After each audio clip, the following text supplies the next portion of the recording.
তো hi guys, তো আপনারা কেমন আছো? তো আমিও ভালো আছি। তো আমি ঘুমিতে উঠে বললাম নদী ঘাট করে। তো দেখি যে একটা কাণ্ড হয়ে গেছে গা। তো আমাদের এখানে নদীর পানি শুকিয়ে গেছে গা।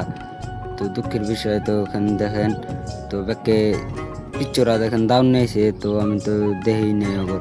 তো বগলে কইলাম যে মাস্টার মারছে নেই। তো তুই কইলো যে মারছে একটা। তো মাছটা ধরা আসতেছি না। তো দেখেন মাছটার নাম কি, তো কমেন্ট করে জানান। তো কিছু আদার দিতেছে। তো মাছটা দেখেন নাম বাইলা মাছ। তো আমি এখন একটা জিনিস দেখাবো। তো আমাদের এখানে বগলি পাহাড়। তো পাহাড়টা কেমন লাগলো লাইক কমেন্ট ফলো করেন। তো আমি এখন বাইক দিয়ে যাম বল খেলাবার। তো আমার বন্ধু আছে, তো বন্ধু ডাক দিল বাইক নিয়ে যাওয়া নিছিল। তো ফাইনালি আয় বললাম বল খেলাবার। তো বল টল খেলাম, নেট টানাইতেছে। তো ফাইনালি বল টল খেলাইতেছি, ওরা খেলাইতেছে, আমি তো ক্যামেরা ধরছি এখানে। তো আজকের মধ্যে এই পর্যন্ত ভিডিওটা শেষ, লাইক করে ফলো করেন।